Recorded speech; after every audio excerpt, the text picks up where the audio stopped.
Bersyukurlah kepada Tuhan, kekal abadi kasih setia-Nya. Ia berfirman, maka dibangkitkannya angin badai yang meninggikan gelombang-gelombang laut. Mereka naik sampai ke langit dan turun ke samudera raya. Jiwa mereka hancur karena celaka. Bersyukurlah kepada Tuhan, kekal abadi kasih setia-Nya. Maka dalam kesesakannya berseru-serulah mereka kepada Tuhan, dan Tuhan mengeluarkan mereka dari kecemasan. Dibuatnyalah badai itu diam, sehingga gelombang-gelombang laut pun tenang. Bersyukurlah kepada Tuhan, kekal abadi kasih setia-Nya. Mereka bersukacita sebab semuanya reda, dan Tuhan menuntun mereka ke pelabuhan kesukaan mereka. Biarlah mereka bersyukur kepada Tuhan karena kasih setia-Nya, karena karya-karyanya yang ajaib terhadap anak-anak manusia. Bersyukurlah kepada Tuhan, kekal abadi kasih setia-Nya.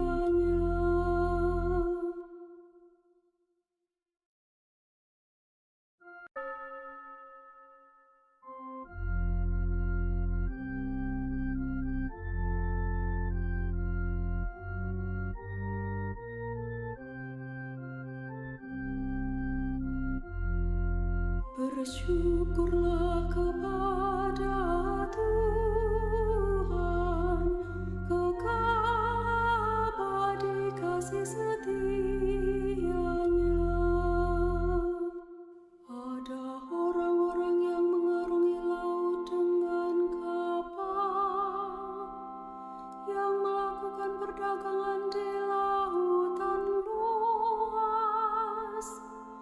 Mereka melihat pekerjaan-pekerjaan Tuhan dan karya-karyanya yang ajaib di tempat yang dalam. Bersyukurlah kepada Tuhan, kekal abadi kasih setia-Nya. Ia berfirman, maka dibangkitkannya angin badai yang meninggikan gelombang-gelombang laut. Mereka naik sampai ke langit dan turun ke samudera raya. Jiwa mereka hancur karena celaka. Bersyukurlah kepada Tuhan, kekal abadi kasih setia-Nya. Maka dalam kesesakannya berseru-serulah mereka kepada Tuhan, dan Tuhan mengeluarkan mereka dari kecemasan.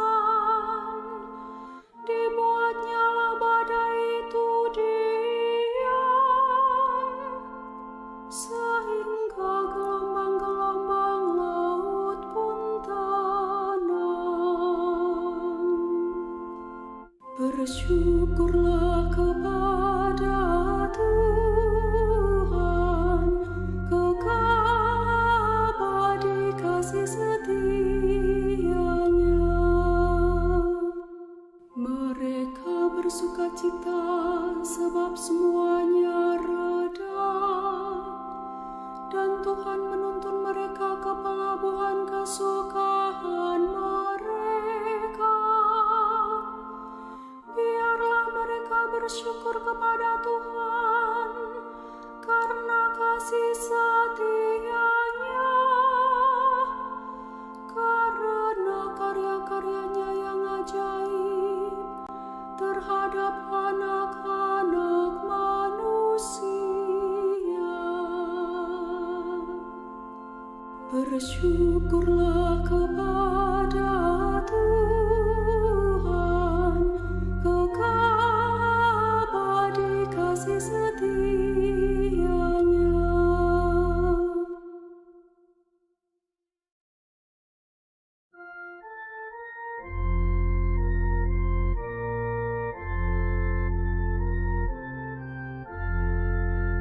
Haleluya, haleluya, haleluya. Seorang nabi besar telah muncul di tengah-tengah kita, dan Allah telah melawat umat-Nya. Haleluya, haleluya, haleluya.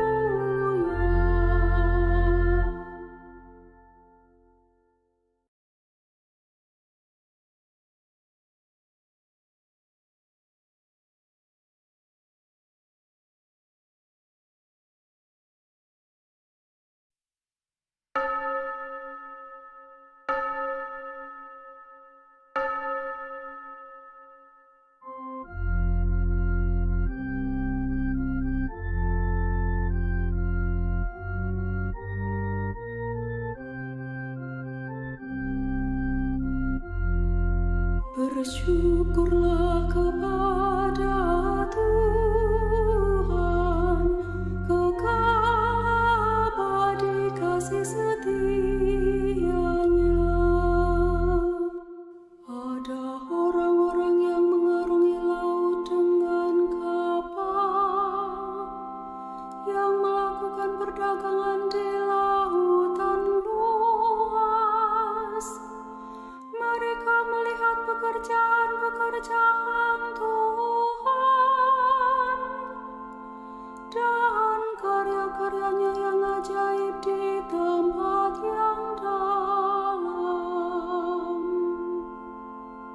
Bersyukurlah kepada Tuhan, kekal abadi kasih setia-Nya.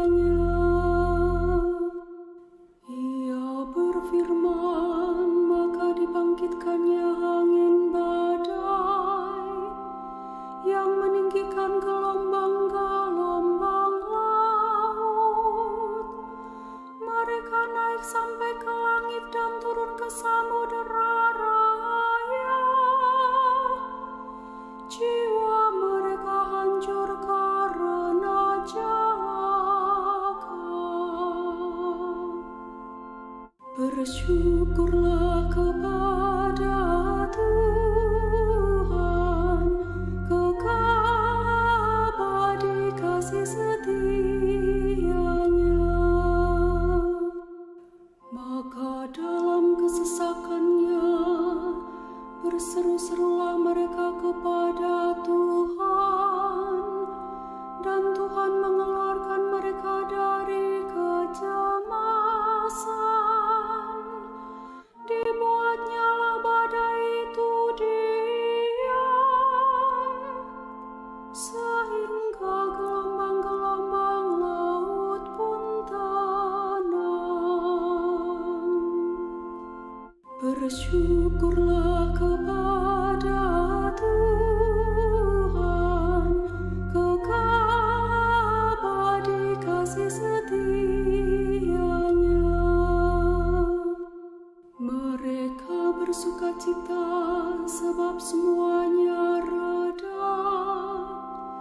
dan Tuhan menuntun mereka ke pelabuhan kesukaan mereka.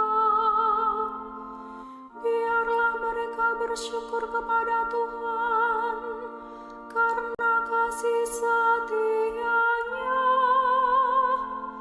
karena karya-karyanya yang ajaib terhadap anak-anak manusia. Bersyukurlah kepada Tuhan, kekal abadi kasih setia-Nya.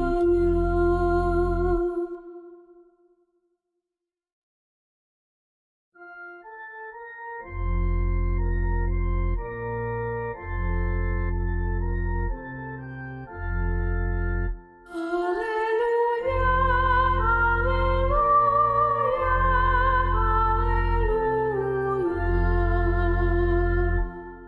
Seorang nabi besar telah muncul di tengah-tengah kita, dan Allah telah melawat umat-Nya. Haleluya, haleluya, haleluya.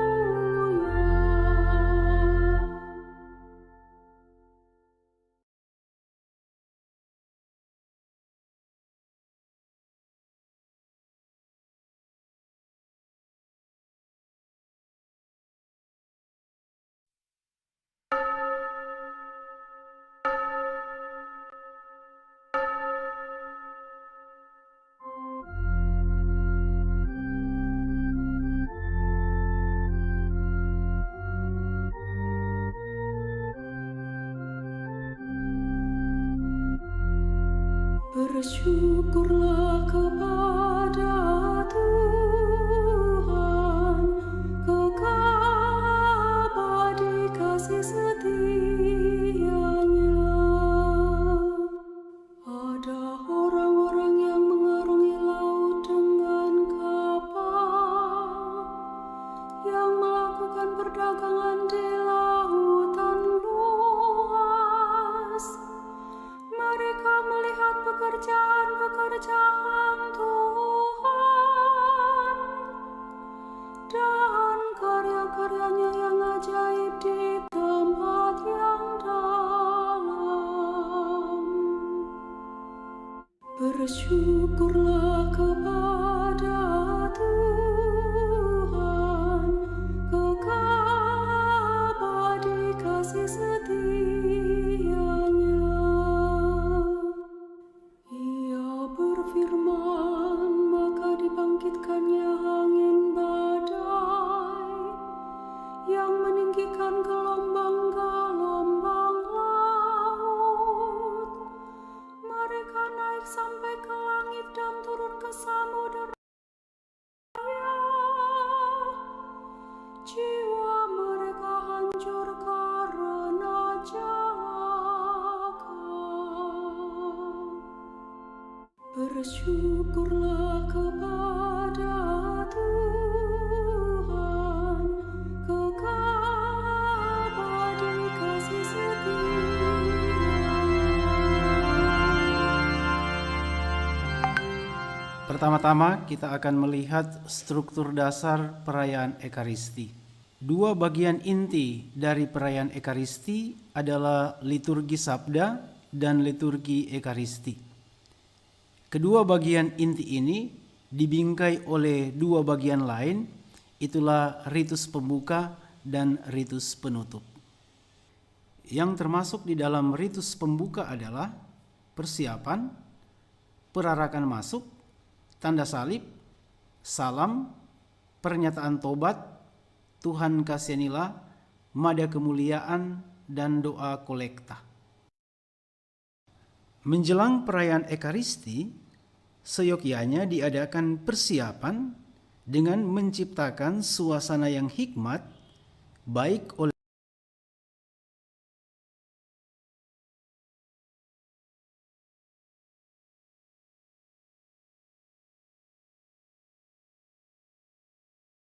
perarakan masuk sebaiknya ditandai dengan lonceng yang dibunyikan di sakristi.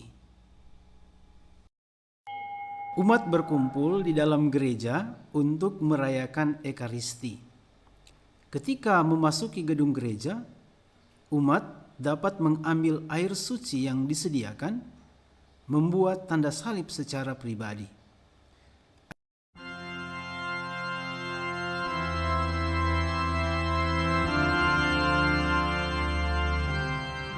Pertama-tama kita akan melihat struktur dasar perayaan Ekaristi.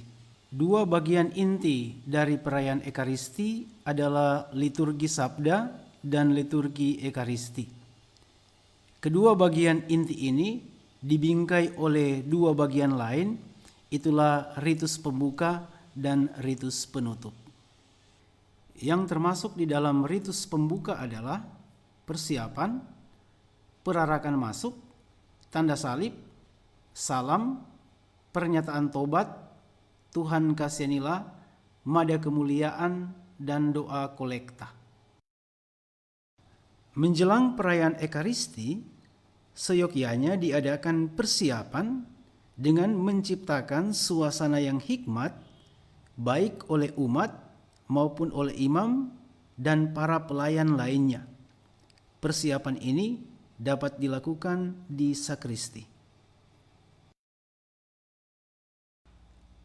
Awal perarakan masuk sebaiknya ditandai dengan lonceng yang dibunyikan di sakristi.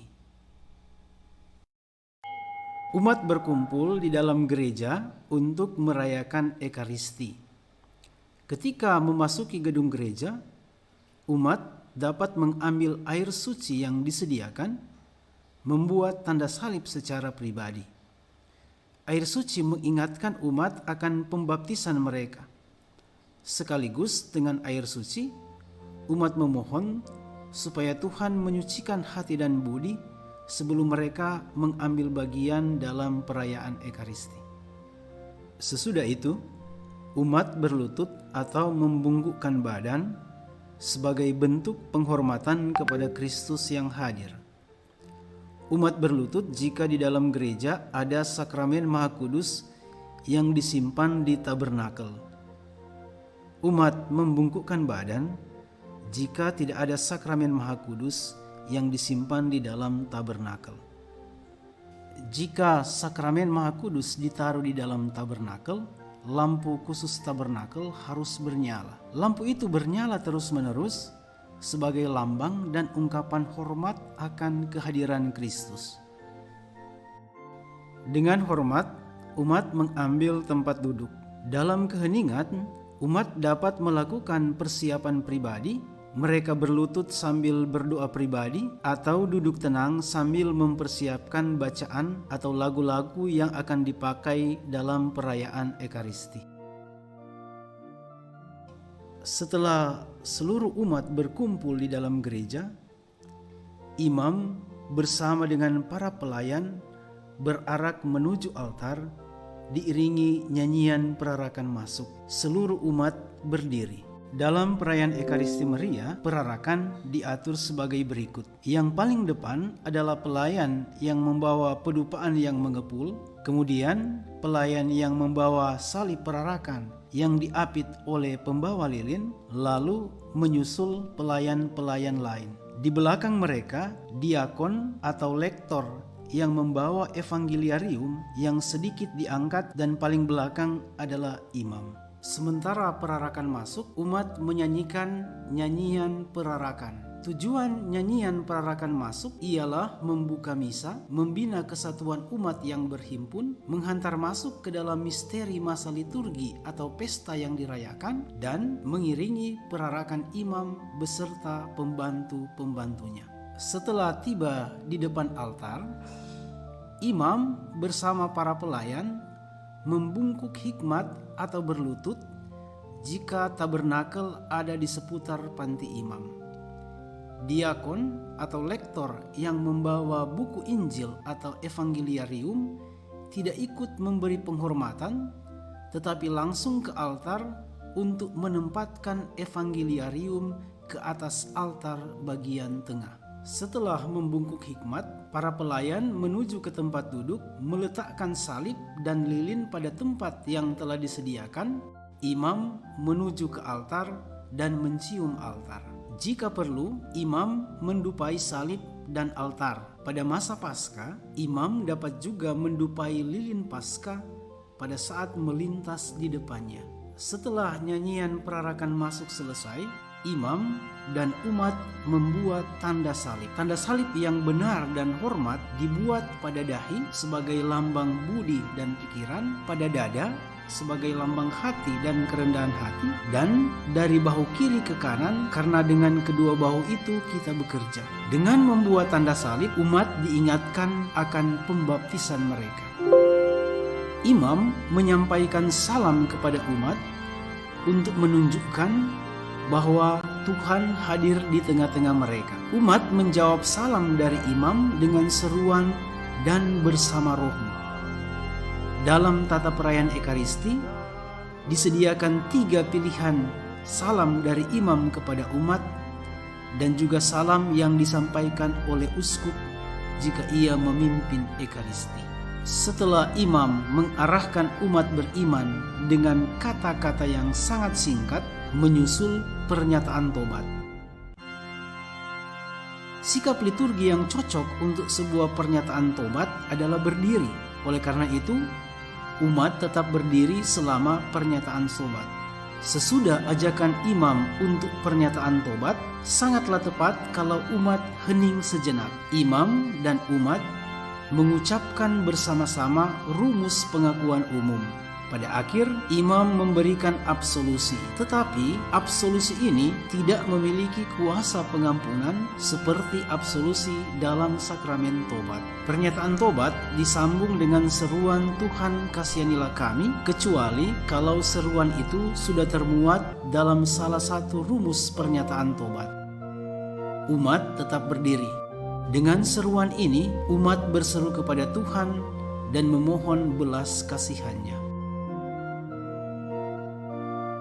Sambil berdiri, umat menyanyikan atau mengucapkan mada kemuliaan.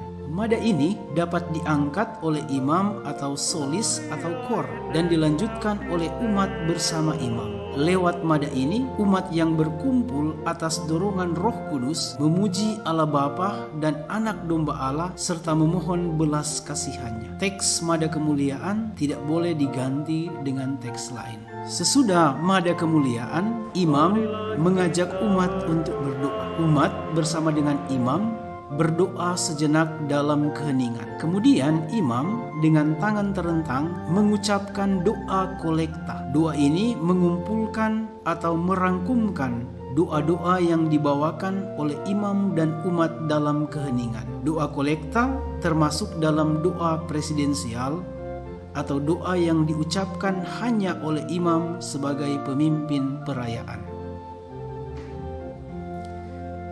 Bagian kedua dari perayaan Ekaristi adalah liturgi sabda. Bacaan-bacaan dari Alkitab dan nyanyian-nyanyian tanggapannya merupakan bagian inti dari liturgi sabda. Sedangkan homili, syahadat, dan doa universal atau doa umat beriman memperdalam liturgi sabda dan menutupnya. Sabda Allah itu diresapkan oleh umat dalam keheningan dan nyanyian dan diimani dalam syahadat. Setelah dikuatkan dengan sabda Allah, umat boleh memanjatkan permohonan-permohonan untuk keperluan seluruh gereja dan keselamatan dunia.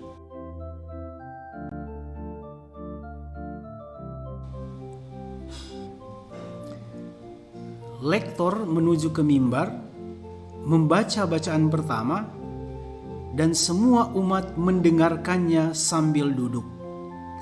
Pada akhir bacaan, lektor berseru, "Demikianlah sabda Tuhan," dan umat menjawab, "Syukur kepada Allah." Sesudah bacaan pertama, umat hening sejenak untuk meresapkan sabda Allah. Saat hening ini juga dibuat sesudah bacaan kedua dan homili.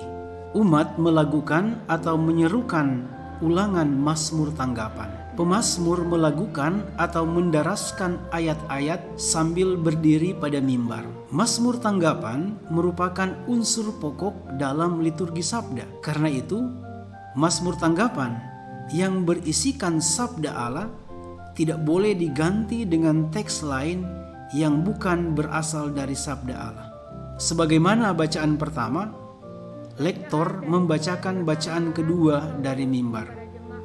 Pada akhir bacaan, lektor berseru, "Demikianlah sabda Tuhan," dan umat menjawab, "Syukur kepada Allah." Sesudah itu, umat hening sejenak untuk meresapkan sabda Allah.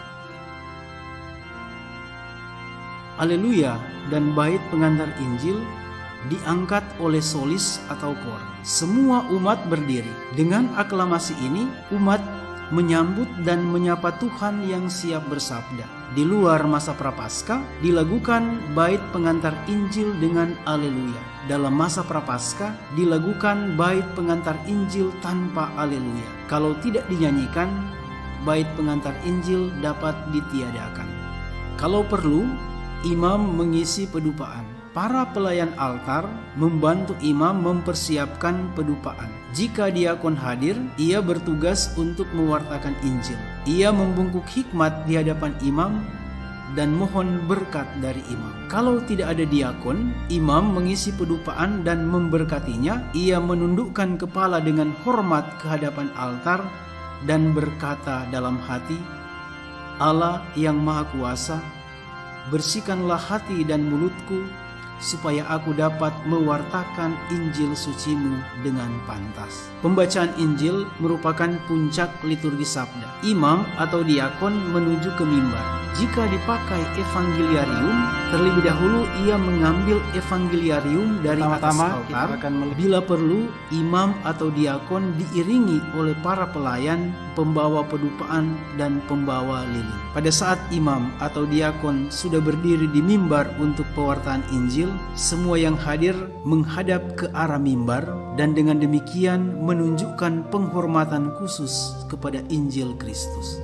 Sementara itu, imam atau diakon menandai buku dan dirinya pada dahi, mulut, dan dada dengan tanda salib. Imam atau diakon mendupai buku bila ada pedupaan dan mewartakan Injil. Umat mendengarkan pewartaan Injil dengan berdiri. Sesudah membacakan Injil, diakon atau imam berseru. Pada akhir pembacaan Injil, imam atau diakon mencium buku dan berkata dalam hati, "Semoga karena pembacaan Injil dosa-dosa kami dihapus." Imam atau diakon tidak perlu mengangkat buku pada akhir pembacaan Injil. Evangeliarium ditempatkan di meja samping atau di tempat lain yang anggun dan serasi.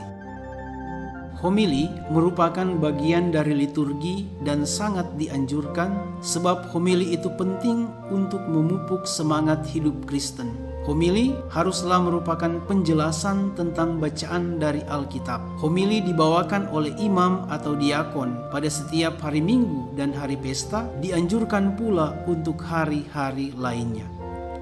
Sesudah homili dibuat saat hening. Sambil berdiri, umat menyanyikan atau mengucapkan syahadat atau pengakuan iman. Maksud pernyataan iman dalam Ekaristi ialah agar seluruh umat yang berhimpun dapat menanggapi sabda Tuhan yang dimaklumkan dari Alkitab dan dijelaskan dalam homili. Dalam tata perayaan Ekaristi disediakan dua rumusan syahadat, yakni syahadat Nikea Konstantinopel dan syahadat pembaptisan Gereja Roma yang dianjurkan dipakai pada masa Prapaskah dan masa Paskah.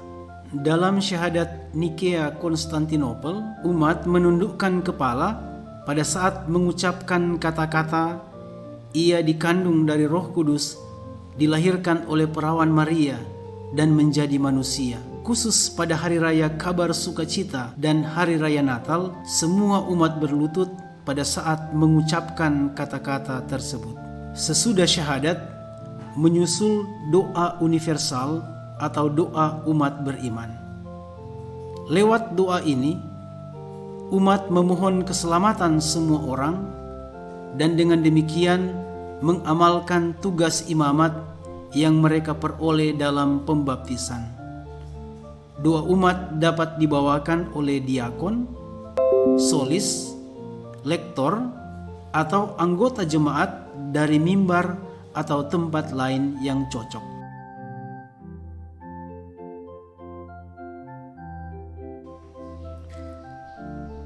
Bagian pertama dari liturgi Ekaristi adalah persiapan persembahan. Semua umat duduk. Setelah itu, nyanyian persembahan dimulai. Sementara itu, para pelayan mempersiapkan altar yang akan menjadi pusat liturgi Ekaristi. Para pelayan meletakkan korporale, purifikatorium, piala, pala, dan buku misa di atas altar. Wakil-wakil umat mengantar kepada imam bahan-bahan persembahan, yaitu roti dan anggur, atau juga pemberian lain untuk memenuhi keperluan gereja dan orang miskin. Umat juga mengumpulkan bahan persembahan berupa uang. Uang atau persembahan lain dikumpulkan tidak ditaruh di atas altar, melainkan di tempat lain yang pantas. Jika dibuat pedupaan, imam mendupai bahan persembahan, salib, dan altar. Sesudah itu, pelayan mendupai imam dan juga umat. Imam atau pelayan selalu membungkuk sebelum dan sesudah membuat pedupaan. Imam didupai karena pelayanan khusus yang ia sandang, umat didupai karena martabat luhur yang mereka peroleh lewat pembaptisan.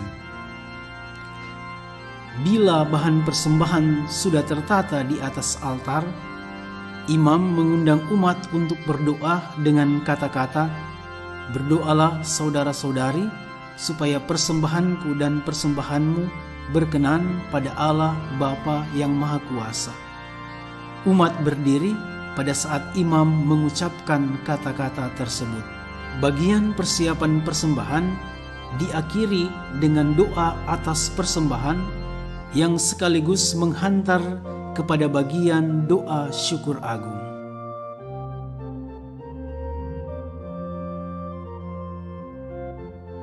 Pusat dan puncak seluruh perayaan sekarang dimulai, yakni doa syukur agung, suatu doa syukur dan pengudusan. Melalui doa syukur agung, umat menggabungkan diri dengan Kristus dalam memuji karya Allah dan dalam persembahan kurban. Seluruh umat berdiri selama doa syukur agung. Imam atau pelayan lain dapat mengumumkan kepada umat teks doa syukur agung yang akan digunakan. Putra-putri altar membunyikan bel atau gong sebagai tanda dimulainya doa syukur agung. Sesudah aklamasi kudus, umat dapat berlutut sampai dengan akhir doa syukur agung. Kebiasaan ini bisa dipertahankan. Kisah institusi atau konsekrasi adalah bagian yang sangat sakral dalam doa syukur agung. Pada saat imam mengangkat dan memperlihatkan hosti yang sudah dikonsekrasi kepada umat, umat menyembah dengan melihatnya penuh hormat. Ketika imam meletakkan hosti di atas patena dan menyembahnya, umat turut memberikan penghormatan dengan menundukkan kepala. Juga ketika imam mengangkat dan memperlihatkan piala kepada umat, umat menyembah dengan melihat piala itu penuh hormat. Pada saat imam meletakkannya dan berlutut menyembah, umat turut memberikan penghormatan dengan menundukkan kepala. Imam mengajak umat melakukan atau mengucapkan salah satu aklamasi anamnesis. Aklamasi ini bertujuan untuk memberikan kesempatan kepada umat berpartisipasi dalam doa syukur agung. Doa syukur agung ditutup dengan doksologi yang diucapkan oleh imam sendiri atau bersama imam lain dalam misa konselebrasi. Pelayan tidak perlu membuat ukupan atau membunyikan lonceng pada saat imam mengangkat piala dan hosti di atas patena. Perayaan Ekaristi adalah perjamuan Paskah. Maka, seperti diamanatkan Kristus, umat beriman yang mempersiapkan hati dengan baik hendaknya menyambut tubuh dan darah Kristus sebagai makanan rohani. Doa Bapa Kami membuka bagian komuni. Doa ini diucapkan atau dinyanyikan oleh imam bersama-sama dengan seluruh umat. Umat menyanyikan atau mengucapkan doa Bapa Kami dengan sikap doa liturgis, yakni berdiri dan dengan tangan terkatup. Sikap tubuh yang seragam sangat penting dalam liturgi. Keseragaman menandakan kesatuan seluruh jemaat yang berhimpun. Sikap tubuh yang sama juga mencerminkan dan membangun sikap batin yang sama pula. Dalam doa damai, gereja memohon damai dan kesatuan bagi gereja sendiri dan bagi seluruh umat manusia.